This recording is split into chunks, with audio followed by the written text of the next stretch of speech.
मऊ के जहनियापुर गांव में नदी के किनारे एक युवक का शव मिलने से सनसनी फैल गई। सूचना मिलने पर पुलिस मौके पर पहुंची। पुलिस ने शव को पोस्टमार्टम के लिए भेज दिया है। शव की पहचान मऊ जनपद के मोहम्मदाबाद निवासी विनोद साहनी के रूप में हुई है। बताया जा रहा है कि युवक कोरोना काल के दौरान अपने घर आया था, जो गोरखपुर में रहकर पॉलिटेक्निक की पढ़ाई करता था। फिलहाल पुलिस हत्या के कारण पता लगा रही है। मामला था सर कि जब बाढ़ आ जाती है हमारे गांव में जी, तो एक पोखरा है, वहाँ से नदी का नाला के माध्यम से टच हो जाता है जी, उसको लोग लड़के जो है गेड़ देते हैं जाल से। जब पानी निकलता है तो मछली मारते हैं। तो एक गांव के 3-4 लड़के उसको जाल से गेड़े थे जी, तो वहाँ जो है अक्सर रात को इंतजार करने के कोई जाल हटा न दे जाते थे। जी, उसी में जो है इनके लड़के को भी नंदलाल साहनी के फोन करके जो वहाँ 4 लड़के गेड़े थे, बुलाया कि हम लोग पास लाइट नहीं है, लाइट लेके घर से चले आओ। वहाँ 3-4 लड़के थे, उसके दोस्त थे।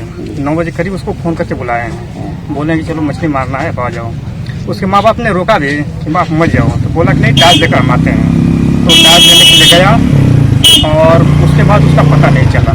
और उसका कल प्रशासन भी आए थे, डीएम साहब भी आए और कोतवाल जी आए थे, तो उनका नंबर ट्रैक किया गया। तो 9:30 बजे करीब 9:04 पे स्कूल के पास ही उसका वो मिला ट्रैक कि इसके पास स्कूल पे था।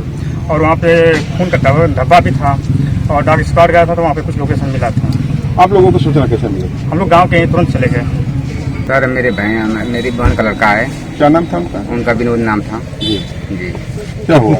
उनके अब हम लोग तो अपने घर रहे और पता चला कि हमारा बहने गुम गया है, तो हम लोग जोने लगे। जोने में हम लोग इतने दिन से लगे हैं। ये सूचना मिली, प्रशासन वहाँ पहुँची, लेकर गई तो मौके पर खून मिला और लाइट मिली। ये मोहम्मदाबाद में एक 22 वर्ष का युवक है विनोद। इसका ये पता चला था कि अपने दोस्तों के साथ में रात के समय मछली पकड़ने के लिए जा रहा था।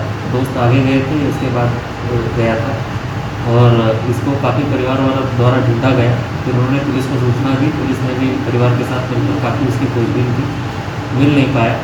आज उसका जो शव है वो कोपागंज थाना क्षेत्र में नदी में मिला है। उसका शव का पोस्टमार्टम कराने हेतु भेजा गया है। पोस्टमार्टम रिपोर्ट आ जाने के बाद और परिवार द्वारा जो एप्लीकेशन दिया जाएगा उसके आधार पर आगे की कार्रवाई की जाएगी। सुबह 9 बजे रात को जो है फ़ोन करके बुलाए थे लड़के गांव के 3-4। तो हमने अपने लड़के से मना किया कि मत जाओ रात को, बार बार परेशान कर रहे हैं, सब फ़ोन करके जा रहे हैं, लाइट भी दे देंगे। तो वो सब लड़कों के साथ वो बार हमेशा आता जाता था। और कहाँ आए थे वो? वो नदी के किनारे गया था, तो वो चला गया है। हम जो है सो गए। आपको कब सूचना मिली है? हमको सर सुबह हम 8 बजे उसे खोजने लगे, जब मैं घर नहीं आया था। हाथरस में हुए युवती के साथ जघन्य अपराध को लेकर कांग्रेस के पूर्व राष्ट्रीय अध्यक्ष राहुल गांधी और महासचिव प्रियंका गांधी पीड़ित परिवार से मिलने जा रहे थे। जिस दौरान पुलिस ने उन्हें रोकने की कोशिश की, तभी पुलिस के साथ हुई झड़प में राहुल गांधी के चोट लग गई, जिसके चलते कांग्रेस के दर्जनों कार्यकर्ताओं ने नाराज होकर सड़कों पर उतरकर सरकार के खिलाफ नारेबाजी कर विरोध प्रदर्शन किया। सूचना मिलते ही पुलिस पहुंची और सभी कार्यकर्ताओं को शांत कराकर जाम हटवाया। राहुल गांधी प्रियंका गांधी को रिहा करो, रिहा करो। राहुल गांधी प्रियंका गांधी को रिहा करो, रिहा करो। हाथरस की बेटी को न्याय दो, न्याय दो। दीदी के कातिलों को फांसी दो, फांसी दो। मैं सबसे पहले तो अपनी जो नेता, हमारे नेता हैं राहुल गांधी जी और प्रियंका गांधी जी, उनकी गिरफ्तारी जो हुई है उसके लिए मांग करती हूँ कि उन्हें छोड़ा जाए। क्योंकि अगर कोई व्यक्ति एक जो बलात्कारी के घर जाना चाह रहा था वो उनके यहाँ नहीं जा सकता, तो ऐसे सरकार का कोई फ़ायदा नहीं है। क्योंकि ऐसे तो कोई भी अपनी आवाज़ बुलंद नहीं कर सकता। ऐसे तो दिन पे दिन रेप होते जा रहे हैं लड़कियों के साथ में। अभी आज ही का अखबार पढ़ा तो मन को बड़ी तकलीफ़ हुई। एक 8 साल की बच्ची और एक 13 साल की बच्ची के साथ उसकी कमर तोड़ दी गई। क्या यही हमारी इसमें ये जो सरकार नहीं, मोदी जी की सरकार, उसमें यही होता रहेगा? यूपी के फरुखाबाद में थाना कमालगंज क्षेत्र में हाथरस कांड पर निकाला गया कैंडल मार्च, जहां कैंडल मार्च में हाथरस की निर्भया के दोषियों को फांसी की सजा दिए जाने की मांग की जा रही है। वहीं वाल्मीकि समाज का कहना है कि दोषियों को जल्द से जल्द सजा न मिलने पर वो सब हड़ताल पर उतरेंगे। नशा जब चढ़ता है तो फिर नशा करने वाले को कुछ और भी नजर नहीं आता। ऐसा ही एक नमूना सामने आया जहां एक रिटायर्ड फौजी बीच सड़क पर नशे की हालत में लौटता और पहने हुए कपड़ों को अस्त व्यस्त करता नजर आया। इतना ही नहीं, इस व्यक्ति ने चलती हुई गाड़ियों को भी रोकने की कोशिश की। घटना का पूरा वीडियो मौजूदा लोगों ने अपने मोबाइल के कैमरे में कैद करते हुए मामले की सूचना पुलिस को दी। सूचना मिलते ही पुलिस मौके पर पहुंची, व्यक्ति को थाने ले गई और कार्रवाई शुरू की। एलाइट चौराहा पे एक जो रूटीन चेकिंग है वो चल रही थी, साथ ही कोविड को लेकर के बिना मास्क पे चलान किया जा रहा था, जिसपे एक एक्स आर्मी मैन है, रिटायर्ड आर्मी का जवान है, जो काफ़ी शराब के नशे में था और चेकिंग पार्टी से उलझ गया, जिसे थाने बुलाया गया है। उसका मेडिकल कराया जा रहा है, जो भी आवश्यक कार्रवाई है वो की जाएगी। हाथरस जिलाधिकारी प्रवीण कुमार लक्षकार के द्वारा रेप पीड़िता के परिवार को धमकाने का वीडियो सामने आया है, जिसमें उन्हें धमकी दी जा रही है कि उनको देख लिया जाएगा। साथ ही डीएम ने यह भी कहा कि मीडिया आज है कल नहीं रहेगी, लेकिन प्रशासन यही का रहेगा। डीएम के धमकाने से पीड़ित परिवार के लोगों में दहशत का माहौल है। सदर तहसील इलाके के बेडनापुर पावर हाउस से जुड़े हुए कई गांव के किसान परेशान हैं, जहां बिजली विभाग किसानों का शोषण कर रहा है। आपको बता दें कि यहां बिजली कनेक्शन के नाम पर किसानों से अवैध रूप से वसूली की जा रही है, जिससे किसानों को काफी परेशानियों का सामना करना पड़ रहा है। हालांकि इस मामले में अधिशासी अभियंता किताब सिंह ने लापरवाही की बात स्वीकार करते हुए जल्द कार्रवाई करने की बात कही है। नहीं, देखिए अभी कनेक्शन सारे ऑनलाइन हो रहे हैं, मतलब ऑनलाइन किए जा रहे हैं, उनमें ऑनलाइन पैसा जमा किया जा रहा है। यदि कोई इस तरह की जो जांच में तथ्य पाए जाते तो फिर बिल्कुल हार्श से हार्श कार्रवाई की जाएगी। कार्रवाई की जाएगी। ऑडियोज और वीडियोज क्लिपें भी अवेलेबल है। हाँ, नहीं, जो आप अगर देंगे ऑडियो वीडियो देंगे तो उस पर तत्काल कार्रवाई, मतलब एसपी साहब को रिकमेंड किया जाएगा। ये भैया पावर हाउस गए थे, हमारे एक मित्र हैं, उनके लिए करवाया था कनेक्शन हमने। तो वो मोबिन लड़का है हमारे गाँव का ही, तो वो कहने लगा भैया हमारा कनेक्शन करवा दो।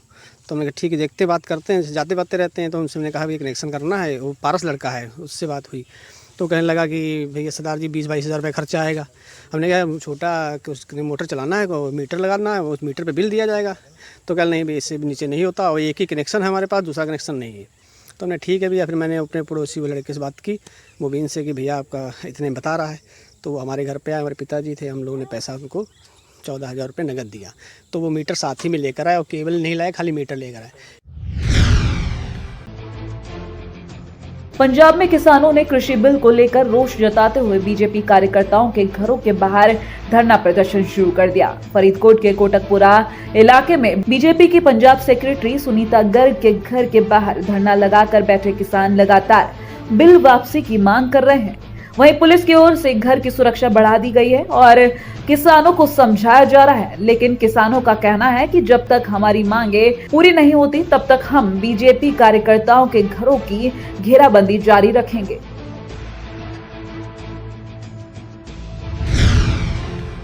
बीजेपी और कांग्रेस के समर्थकों के बीच जमकर बहसबाजी हुई, जिसके बाद हाथापाई की नौबत आ गई, जिसमें कांग्रेस कार्यकर्ता घायल हो गए। घायलों को अमृतसर के सिविल हॉस्पिटल में भर्ती करवाया गया है। बताया जा रहा है कि बीजेपी के तरुण चुग महामंत्री बनने के बाद वो अमृतसर के दुर्गाना मंदिर जा रहे थे। अपने समर्थकों के साथ ही रास्ते में कांग्रेसियों के साथ उनकी भिड़ंत हुई थी। सर ਅਸੀਂ ਅੱਜ ਸਾਡੇ ਕਿਸੇ ਮਿੱਤਰ ਦੇ ਡੈਥ ਹੋਈ ਸੀ। ਅਸੀਂ ਸਾਰੇ ਹੀ ਉੱਥੇ 5-6 ਜਾਣੇ, ਮੈਂ ਸੀ, ਰੋਜਰ ਸੀ, ਛਾਬੜਾ ਸਾਹਿਬ ਜੀ, ਸ਼ੋਭਿਤ ਜੀ ਸੀ, ਸਾਰੇ ਆਪਾਂ ਉੱਥੇ ਮਤਲਬ ਅੰਦਰ ਜਾਣ ਹੀ ਲੱਗੇ ਤੇ ਪਿੱਛੋਂ ਇੱਕ ਰੋਲੇ ਦੀ ਆਵਾਜ਼ ਆਈ ਤੇ ਅਸੀਂ ਬਾਹਰ ਵੇਖਣ ਗਏ ਤੇ ਇੰਨੇ ਨੂੰ ਹੀ ਕਿ ਇਹਨਾਂ ਨੇ ਸਾਡੇ ਮਤਲਬ ਬੰਦਿਆਂ ਦੇ ਉੱਤੇ ਅਟੈਕ ਕਰ ਦਿੱਤਾ। ਕੋਈ 7-8 ਜਾਣੇ ਸੀਗੇ। ਆਪਾਂ ਸੰਸਕਾਰ ਤੇ ਗਏ ਸੀ ਸ਼ਿਵਪੁਰੀ, ਤੇ ਜਦੋਂ ਆਪਾਂ ਐਂਟਰ ਕਰਨ ਲੱਗੇ ਤੇ ਪਿੱਛੋਂ ਲਾਲਾ ਦੀਆਂ ਆਵਾਜ਼ਾਂ ਆ ਗਈਆਂ, ਗਾਲਾਂ, ਜਿਵੇਂ ਮਤਲਬ ਕਿ ਬਾਵਾ ਜਾਣੇ ਇਕੱਠੇ ਸੀਗੇ ਪਿੱਛੋਂ। ਜਦੋਂ ਆਪਾਂ ਮੁੜ ਕੇ ਵੇਖਿਆ ਮਗਰ ਕਿ ਵੇਖੀਏ ਕਿ ਆਪਾਂ ਇੱਥੇ ਬਾਹਰ ਕੀ ਹੋ ਗਿਆ, ਤੇ ਜਦੋਂ ਆਪਾਂ ਬਾਹਰ ਗਏ ਤੇ ਇਹਨਾਂ ਨੇ ਸਾਡੇ ਤੇ ਹਮਲਾ ਕਰਤਾ ਦਾਤਰਾਂ ਨਾਲ। हाथरस के निर्भया रेप मामले में पीड़िता के आरोपियों को फांसी की सजा की मांग और साथ ही पीड़िता के परिवार को आर्थिक मदद के रूप में 1 करोड़ की सहायता और सरकारी नौकरी दिए जाने की मांग को लेकर प्रदेश भर में लोग एकत्रित होकर विरोध प्रदर्शन कर रहे हैं, जिसमें स्थानीय निकाय और राज्य सफाई कर्मचारी संघ, राष्ट्रीय वाल्मीकि क्रांतिकारी मोर्चा, उत्तर प्रदेशीय सफाई मजदूर संघ, भारतीय वाल्मीकि धर्म समाज संगठनों ने एकजुट होकर घंटाघर चौक का घेराव किया, जिसमें अनगिनत वाल्मीकि समुदाय के लोगों ने जोरदार नारेबाजी कर विरोध प्रदर्शन कर गुस्सा जताया। हाथरस रेप पीड़िता के आरोपियों को फांसी की सजा दिलाए जाने के लिए जनपद शामली के व्यापार मंडल के नगर अध्यक्ष अनिल कुमार गुप्ता के नेतृत्व में व्यापारियों ने कैराना तहसील में एसडीएम उद्भव त्रिपाठी को ज्ञापन सौंपा। साथ ही पीड़ित परिवार को सरकारी नौकरी दिलाए जाने की मांग की है।